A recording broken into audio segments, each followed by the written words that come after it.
അവസാനമായിട്ട് അഭിനയിച്ചു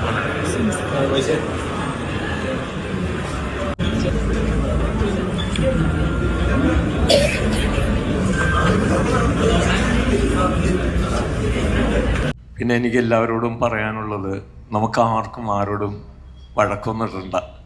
കാര്യം ഒരു മാപ്പ് പറയാനുള്ള സമയം വരെ നമുക്ക് കിട്ടുന്നില്ല. നമുക്ക് ഒന്ന് മാപ്പ് പറയണം ആരെങ്കിലും ഒരു തെറ്റ് ചെയ്താൽ, അതിനുള്ള സമയം തരുന്നില്ല.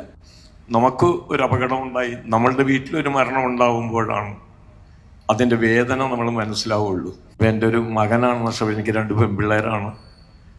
അതിൽ ഇളയാളാണ് രഹന. അഗാധത്തിൽ നമ്മെ വിട്ടുപിരിഞ്ഞു പോയ ഒരു കലാകാരനാണ് കലാഭവൻ നവാസ്. ആ മരണത്തിൻ്റെ ആഘാതത്തിൽ നിന്ന് കരകയറാൻ ഇതുവരെ ഭാര്യ രഹനക്കും അതുപോലെ തന്നെ 3 കുട്ടികൾക്കും സാധിച്ചിട്ടില്ല. മുസ്ലിം മതാചാരപ്രകാരം ഭർത്താവ് മരിച്ചു കഴിഞ്ഞാൽ ഭാര്യ മറക്കിരിക്കുക എന്ന് പറയുന്ന ഒരു ആചാരമുണ്ട്. അതെല്ലാം കഴിഞ്ഞതിന് ശേഷവും മാസങ്ങൾ കഴിഞ്ഞു. എന്നാലും ഇതുവരെ ഒരു പൊതുചടങ്ങിൽ പോലും ഭാര്യ രഹന പങ്കെടുത്ത് നമ്മൾ കണ്ടിട്ടില്ല. എന്നാലും തൻ്റെ ഭർത്താവ് അവസാനമായി അഭിനയിച്ച പ്രകമ്പനം എന്ന് പറയുന്ന സിനിമ കാണാൻ വേണ്ടിയിട്ട് ഇന്ന് 3 മക്കളെയും കൂട്ടി കലാഭവൻ നവാസിൻ്റെ ഭാര്യ രഹന തിയേറ്ററിലെത്തി. എന്നാൽ നിരന്തരം ഓൺലൈൻ മാധ്യമക്കാരുടെ ചോദ്യത്തിൽ നിന്ന് രഹന ഒഴിഞ്ഞു മാറിയെങ്കിലും അവസാനം എന്നെ ഒന്ന് വെറുതെ വിടൂ, എനിക്കൊന്നും പറയാനില്ല എന്ന് പറഞ്ഞ് പൊട്ടിക്കരയുന്ന രഹനയാണ് നമുക്ക് കാണാൻ വേണ്ടി സാധിച്ചത്.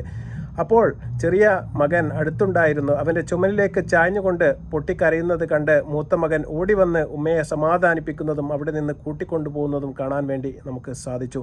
സാധാരണഗതിയിൽ സിനിമ റിലീസിനെല്ലാം രഹനയും അതുപോലെ തന്നെ കലാഭവൻ നവാസും വരാറുള്ളത് വർണ്ണനിർണ്ണമുള്ള ഒരുപാട് പുതിയ ഡ്രസ്സുകളും അതുപോലെ തന്നെ മേക്കപ്പുകളെല്ലാം അണിഞ്ഞിട്ടാണ് രഹന എത്താറുള്ളത് എങ്കിൽ തീർച്ചയായിട്ടും ഈ സമയത്ത് വെള്ള ചുരിദാറും അതുപോലെ തന്നെ കരഞ്ഞ് കലങ്ങിയ കറുത്ത പാടുകളുള്ള കണ്ണുകളുമായിട്ടാണ് രഹന ഇന്ന് തിയേറ്ററിൽ എത്തിയത്. എന്നാലും ഓൺലൈൻ മാധ്യമക്കാർ ഇതൊന്നും വകവെക്കാതെ നിരന്തരമായി ചോദ്യങ്ങൾ ചോദിച്ച് അവരെ ബുദ്ധിമുട്ടിപ്പിച്ചുകൊണ്ടേയിരുന്നു.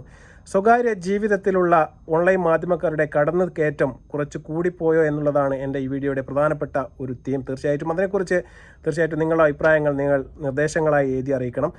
ഏതായാലും നമുക്ക് ആ തിയേറ്ററിൽ നടന്ന സംഭവങ്ങളുടെ വീഡിയോ നമുക്കൊന്ന് കാണാം.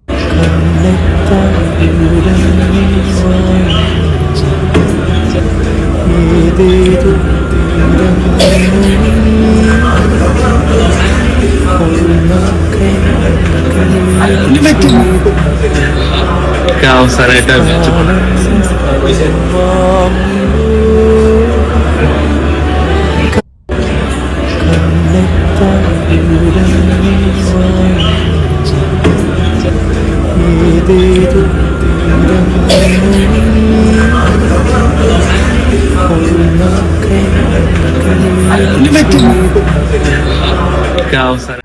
അപ്പോൾ എത്രമാത്രം സങ്കടപ്പെടുത്തുന്ന ഒരു വീഡിയോ ആണ്. തീർച്ചയായിട്ടും ഇത് കണ്ടപ്പോൾ തന്നെ നിങ്ങൾക്ക് മനസ്സിലാക്കാൻ വേണ്ടി സാധിക്കും എത്രമാത്രം അവർക്ക് പ്രധാനപ്പെട്ട ഒരാളായിരുന്നു നവാസ്ക. അവരുടെ ജീവിതത്തിൽ എത്രമാത്രം അവർക്ക് സ്നേഹവും ആദരവും എല്ലാം നൽകിയിരുന്നു എന്നതിൻ്റെ ഏറ്റവും പ്രധാനപ്പെട്ട ഒരു ഉദാഹരണം തന്നെയാണ് ഇത്.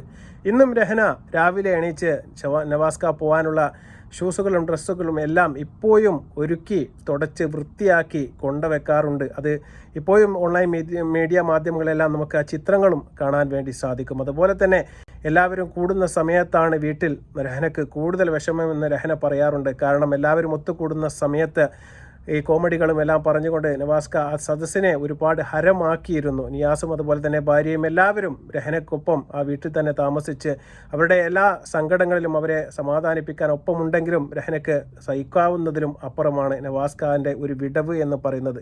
ഈ ഓൺലൈൻ മാധ്യമക്കാരൊക്കെ തീർച്ചയായിട്ടും അവർക്ക് എത്ര പറഞ്ഞാലും മനസ്സിലാവില്ല എന്നുള്ളതാണ്. അവർക്ക് റീച്ച് മാത്രമാണ് പ്രശ്നം.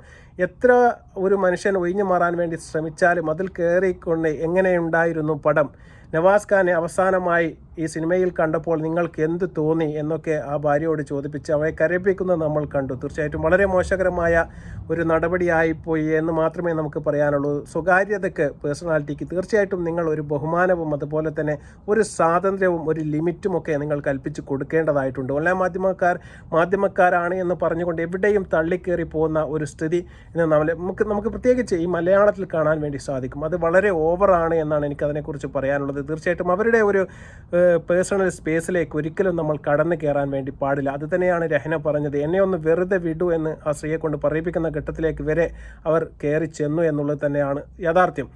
ഇതിൽ മറ്റൊരു കാര്യം എന്ന് പറയുന്നത് നമ്മുടെ കലാഭവൻ നവാസിൻ്റെ രഹനയുടെ ബാപ്പ അദ്ദേഹത്തെക്കുറിച്ച് 2-3 വാക്കുകൾ ഇന്ന് മാധ്യമങ്ങൾക്ക് മുമ്പാകെ പറഞ്ഞു. അതിൽ പറയുന്നുണ്ട്, കലാഭവൻ നവാസ് എൻ്റെ മരുമകനല്ല, എൻ്റെ മകനാണ്.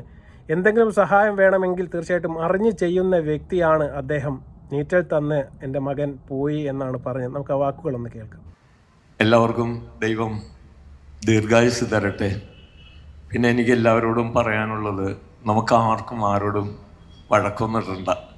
കാര്യം ഒരു മാപ്പ് പറയാനുള്ള സമയം വരെ നമുക്ക് കിട്ടുന്നില്ല. നമുക്ക് ഒന്ന് മാപ്പ് പറയണം ആരെങ്കിലും ഒരു തെറ്റ് ചെയ്താൽ, അതിനുള്ള സമയം തരുന്നില്ല. അപ്പം നമുക്ക് ഒത്തൊരുമിച്ച് ഈ ഇരിക്കുന്ന എല്ലാവരോടും കൂടിയാണ് ഒത്തൊരുമിച്ച് നമുക്ക് മുന്നോട്ട് പോകാം.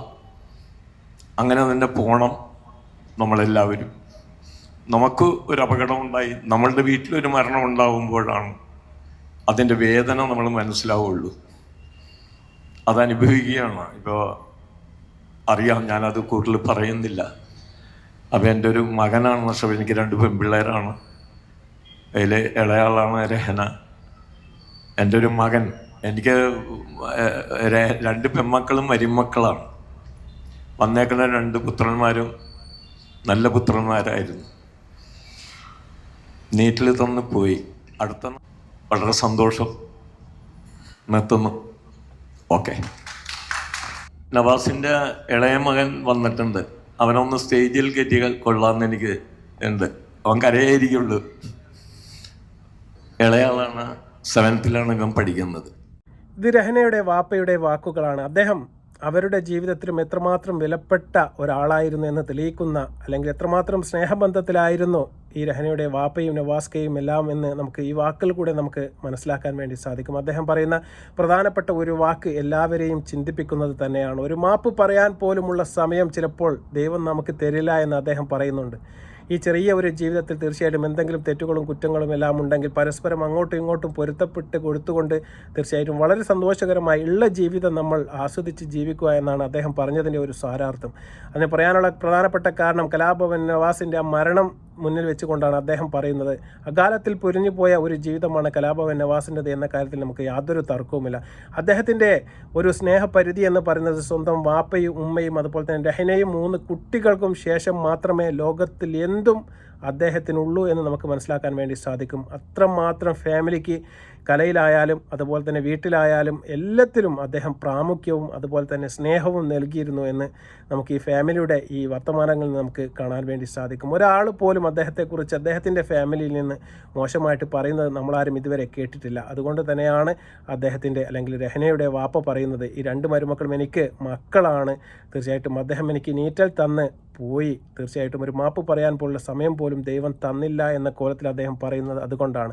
നമ്മളെല്ലാം ഇത് നമ്മുടെ ജീവിതത്തിൽ പ്രാവർത്തികമാക്കേണ്ടതായിട്ടുണ്ട്. കാരണം ഈ ചെറിയ ജീവിതത്തിൽ അങ്ങോട്ടും ഇങ്ങോട്ടുമുള്ള സംഘർഷങ്ങളും വൈരാഗ്യവും എല്ലാം വെച്ചുകൊണ്ട് ആളെ കൊല്ലുകയും അതുപോലെ തന്നെ അങ്ങോട്ടും ഇങ്ങോട്ടും കേസും കൂട്ടങ്ങളും കാര്യങ്ങളും എല്ലാമായിട്ട് നമ്മളിങ്ങനെ ജീവിതം നീക്കുന്ന സമയത്ത് തീർച്ചയായിട്ടും പൊരുത്തപ്പെട്ട് കൊടുക്കാൻ ചിലപ്പോൾ നമുക്ക് മരിക്കുന്നതിന് മുന്നേ പറ്റാതെ പോകും.